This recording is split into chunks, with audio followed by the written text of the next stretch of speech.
Welcome to the MS&Me Radio Network. The broadcast shows are for informational and entertainment purposes only. They are not designed to provide listeners with specific personal, medical, or counseling advice. Individuals with a medical issue should always consult their healthcare provider. MS&Me is not responsible for content of individual shows. The views expressed by show hosts or their guests are their own. Enjoy the show.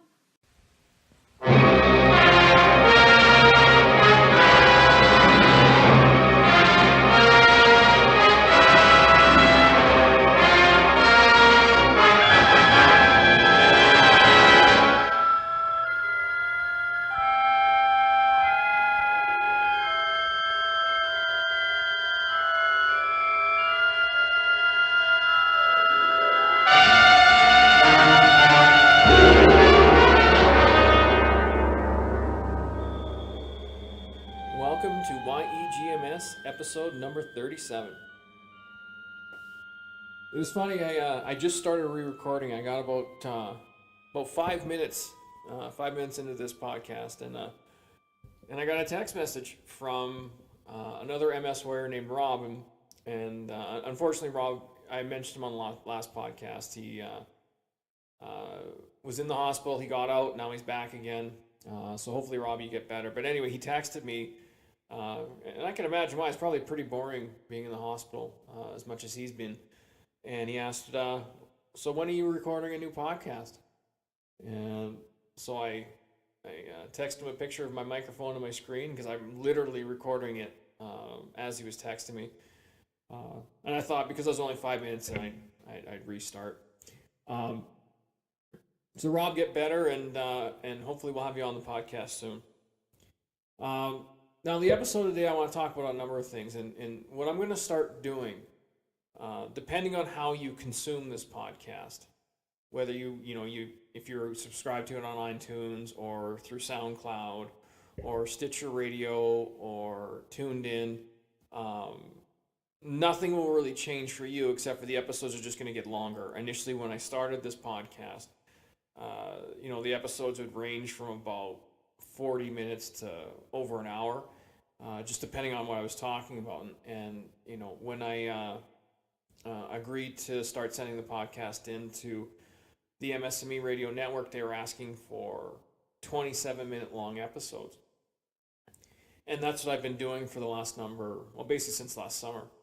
But I find the 27-minute time limit really restrictive, and I feel like I have to rush near the end to try and get in everything I wanted to say, and I can't really flesh out ideas, as much as I'd like.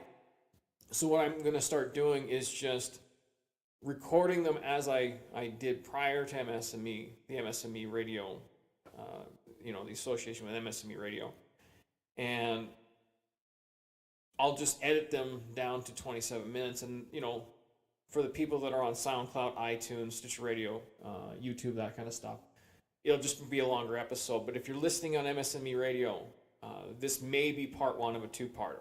So, I'll make sure the titles reflect that, and so it's clear. But just be aware of that. So, I just find the long form a little bit more freeing, and I'm not as anxious about watching the time and that sort of thing.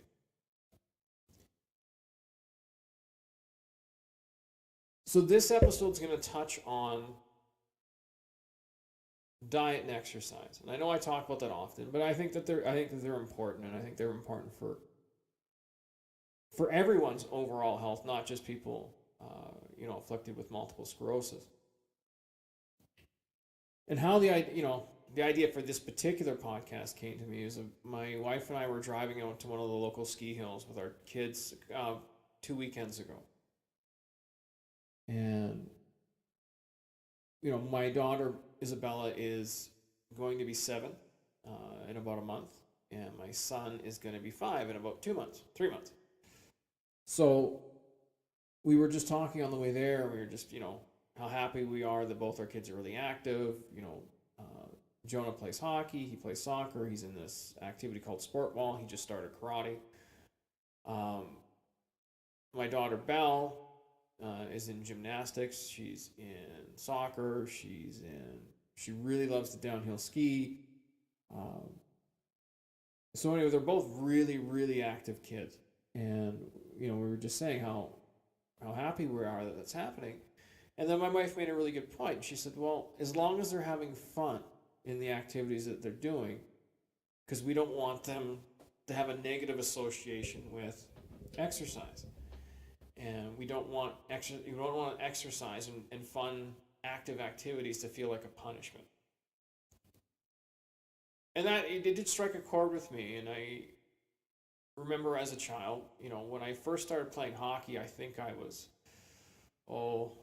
probably Jonah's age, so around 4 years old, maybe 3 years old. And the vague memories I have of that time was it was a pretty happy time. But I mean, of course, it was non-competitive. But as I got older and into my, 11, 12, 13 years old, and as I was going into my early teens, I started playing competitively. And that all changed. The pressure changed, the amount of stress changed, the parents really changed. I mean, the parents are pretty awful for the most part. And I remember it feeling like a punishment. I remember having to go to 6 a.m. practices before school, and it felt like a punishment. I remember training in the summertime because you had to be able to make certain times in the winter, and so you have to be able to run a certain distance under a certain amount of time, and I remember that all. And I understood where my parents are coming from. I mean, if they're gonna, it was pretty expensive for me to play competitive hockey and to travel, and their feeling was, that if they're gonna spend all that money on it, then I better put the effort into it. What I didn't realize until I was an adult, I was playing hockey because I thought it made my dad happy. And him and I had a conversation, probably about 10 years ago, where it came out. He only agreed to pay for it because he didn't even like going. I didn't know that. He was doing it because he thought it made me happy. And I avoided playing hockey for a couple of years in my early 20s. I mean, I just had such a bad taste in my mouth from it all. And it wasn't fun. And it wasn't until after I got diagnosed with MS and started walking, and the walks slowly came and turned into running. Because I certainly didn't enjoy running when I was 260, 270 pounds, but after walking and tightening up my diet a little bit and losing a little bit of, losing some inches, I started running, short runs started being fun. And what I mean short runs, this is back almost 10 years ago when I got diagnosed, or just after I got diagnosed. A short run would be to run a kilometer, which is, for my American listeners, that's less than a mile. I think it's 3/4 of a mile, maybe. It would be in that range. And then my runs started to go up from there. So, then 5K. I remember running my first 5K and thinking I was going to die. So, and now a 5K for me is just a warm up. It's not even, it's just whatever. But anyway, my point is I found an activity that I really enjoy. I also really enjoy downhill mountain biking, but unfortunately when the gondola takes you to the top of the mountain and you're just rolling down, yeah, there's exercise, but it's not.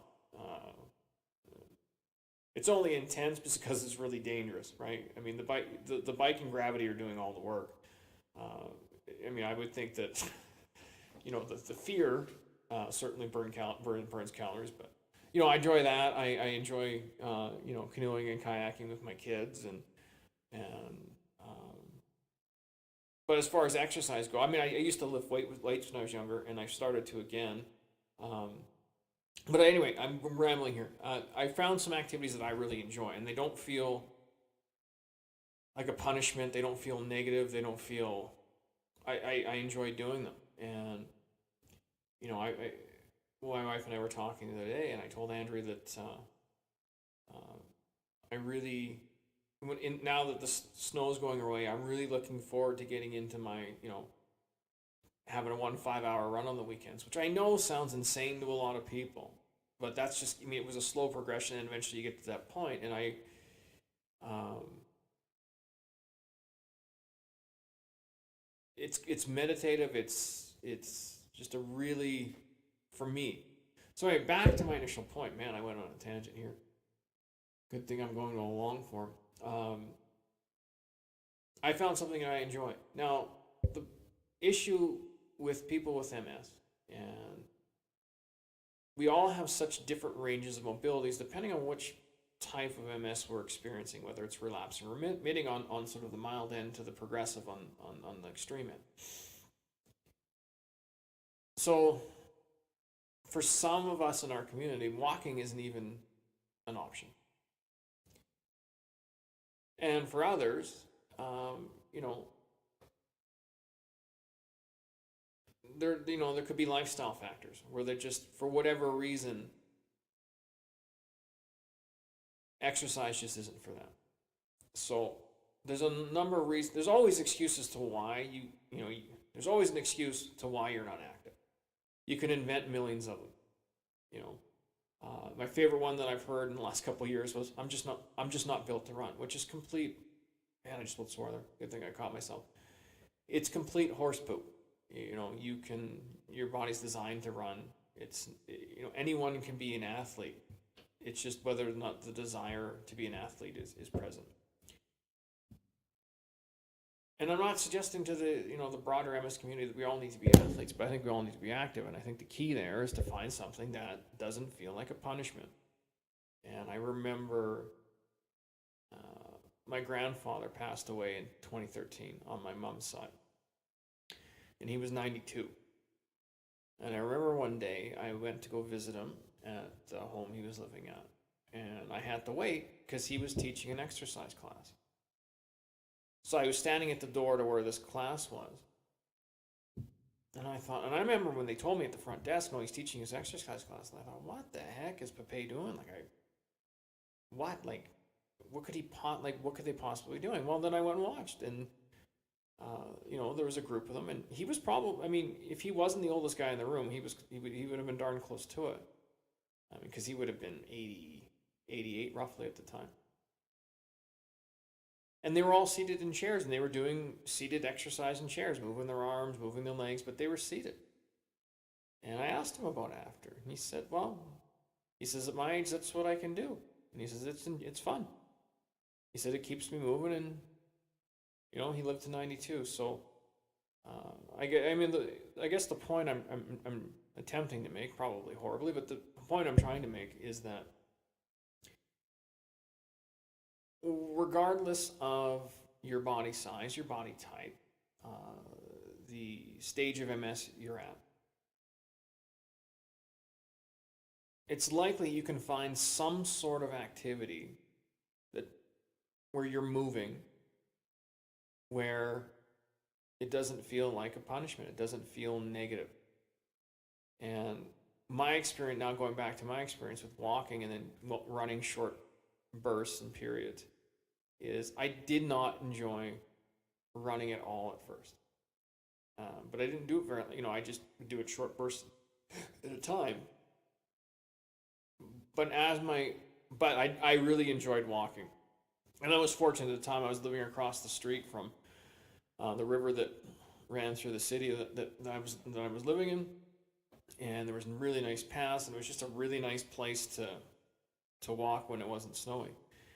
But so those walks slowly morphed into short runs, which slowly morphed into a 5K, that slowly morphed into a 10K, which slowly morphed into a 21K, and then a 40K, and then a 80K, and so forth and so on. Now, I'm not saying if you have progressive MS and you start doing, chair exercises or seated exercises or whatever you can do, you're going to be running ultramarathons. That's not what I'm saying, but maybe it will be the gateway, for another activity that's a little bit more active, and maybe it'll make you feel better. So then, and maybe if you're sort of, in between, really progressive MS and relapsing, remitting, maybe there's activities that help you. And just by, elevating your mood and your outlook will help you, go from maybe uh, walking to the end of the block and back to walking briskly to the end of the block and back. Or maybe, you know, I think you get my point. I don't think I have to belabor this anymore, but um, so exercise shouldn't feel like a punishment. And if you're doing something that you just don't like and you're just doing it because you feel like you need, I'm not telling you to stop exercising or stop being active, but maybe try a different activity. There's a lot of different ways you can get up and move. And, myself personally, when I exercise, I like to exercise to the point where I'm really uncomfortable. And what I mean by uncomfortable, I mean I've pushed myself so hard I can feel it. My body's getting uncomfortable. I like to push myself really hard. For example, I was on the treadmill for an hour yesterday, and I like to crank up the incline as far as it'll go, and I'll do a 5-minute run that way. Then I bring it down, and then I do it again, and I do it again. And by the time I'm done after an hour, my legs are just like they're wet noodles, and I feel them pretty good today. See, I find that enjoyable. I'm not suggesting that most of you would, but it's just finding that thing and that way to be active that where you'll keep doing it. So maybe you want to start. I mean, even something like bowling. I don't think anyone would think, you're not gonna, you're not gonna get world class shape bowling. But I mean, if the reality of your situation right now is that you're sedentary most of the time, and when by sedentary I mean seated or lying down most of the time, and you could bowl. I mean, even going once a week would probably have a drastic effect, just on not even just on your health, but on your outlook on things. So, I mean, you can think of a lot of different things that you could potentially do. I think it's really important. And then, so my wife and I drove the kids. We went skiing, which is great. And then when I was at the gym yesterday, which is why I'm recording today, and I was doing that run. This person came on and they got on one of the recumbent bikes, and the pace at which they were working out at was comical to me. Now this was clearly not a disabled person, and it clearly wasn't somebody who had any physical impairments. That it was the laziest workout I ever witnessed in my entire life. And I wondered, what are you hoping to achieve? And I think that's the other thing you gotta think about. Now if you're gonna spend the 30, 40, $50 a month on a gym membership,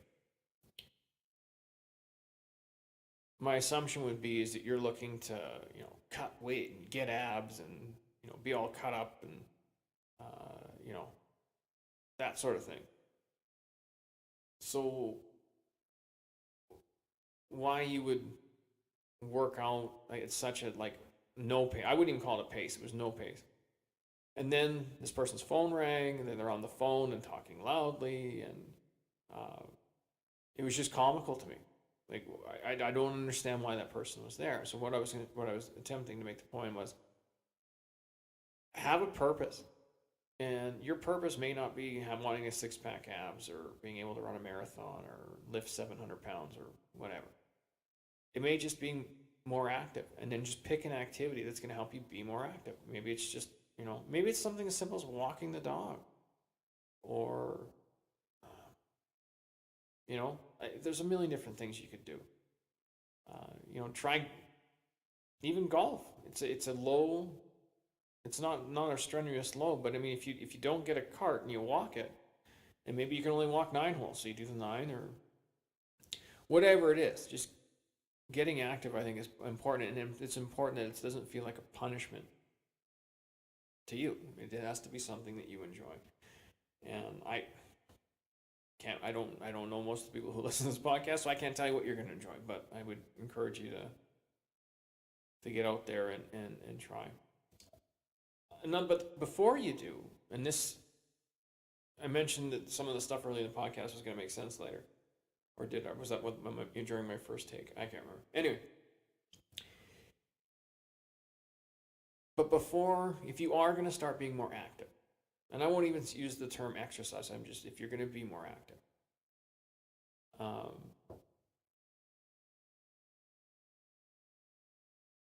you really need to make sure your diet is in check. And the reason why, and I know I've mentioned this, and I know this, I'm kind of repeating myself here, but I know I've mentioned this on previous podcasts, but I think it's so vitally important that I wanted to mention it again. And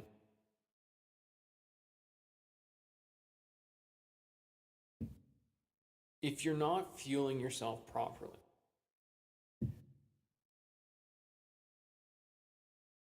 and that's what eating is, you're fueling yourself. I mean, don't mistake what it is. It's you're fueling your body. If you're not doing that right, the results of the activity are not going to be there.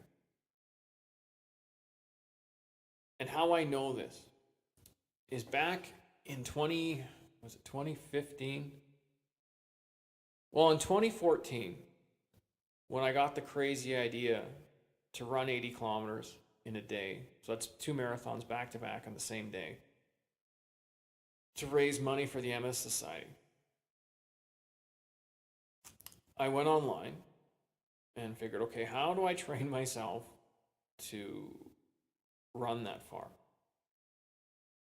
And I got a program and I followed it. Just a random program I found on the net. And I followed it. But the program had nothing, there was nothing about diet. It was just like, do these exercises and run this much and run this much, and how to get your volume up and how to learn to run on tired legs. And it was all about the actual physical activity of running and how to increase your endurance. And obviously it worked reasonably well. I was able to do it and raise the money. So in 2015, I ran from Leduc, Alberta to Camrose, Alberta, which is about 80 kilometers. And the first year it took just under 12 hours. In 2016, I did it again and basically followed the same program. I tweaked my day of nutrition, and I thought I was eating well. And the second year, I ran it in just under 9 hours, and we raised some more money. And I'm going to be doing another big run next year. I just haven't really had the time to sit down and plan it, but it's going to happen. Anyway. But how this relates to diet. So in 2015, for the entire year, because of all the training I did in that, or sorry, was that 20? It must have been 2014. In 2014, because the run was 20, in 2014, sorry, between April of 2014 and May of 2015, I ran 1,800 kilometers, give or take. And how do I know that? I had the GPS thing on my watch and it tracked it for me. Between May of 2015 and May of 2016, it was another 1,400 kilometers total in training. When I started training for the very first very long run, I was probably about 240 pounds. Then I got down to, for the day of the run, I started the day at 217. I finished the day at 199, but that's a different story for another podcast. I got extremely dehydrated. It was way hotter that day than we were expecting. Anyway, so I was about 217 pounds when I started the race, which seems good, right? You lose 23 pounds. But I couldn't get any lower than 220 pounds. And you think running that much, because everyone will tell you, and sort of the common thing is, cardio is the way to lose fat. Well, I'm here to tell you, when I ran the first really long run, I had lost weight, but as a 5'10" and a bit, 220 pound guy who's in his late 30s, I was far from thin. I mean, still had a pretty decent sized stomach on me. And honestly, I anticipated losing far more fat than I did. When I started in 2016, when I did it, the day of the morning of the run, I was about 225 pounds. Now think about that. In 2 years, I ran over 3,000 kilometers in training. Just do the math, right? And look at the weekly kilometers I would have to do to run that much. And in your head, I mean, if somebody told you they'd run 3,000 kilometers in 2 years, and you'd never met them, when you met them, you would have expecting to see a very, very vascular, like veiny, really cut aerobic type athlete. I actually went up in weight from the first really long run to the second. And, eating the paleo diet, trying to watch what I ate as much as possible. And I just had thought to myself, well, maybe this is just the way it's going to be. Maybe now that I'm at the time pushing 40, now I'm 41. Maybe this is just the way it is. Maybe I'm just too old, and maybe this is just my genetics, and this is just the way it is. Because over the years, I've always carried extra weight. I've always carried extra weight. Like that has been nothing but a constant in my life. And I've at times been able to lose some, and it was usually a combination of exercising and restricting calories. The problem when you restrict calories, though, is the second you stop doing it, the weight just comes back. Right? There's never a permanent way to keep it off. So that's a good point right there to cut this off for the people that are listening to this on MS&Me Radio. This will end part 1. Part 2 will be out. Will be the next episode released on the YEGMS time slot. So look for part 2. And thanks for listening, and we'll talk to you again soon.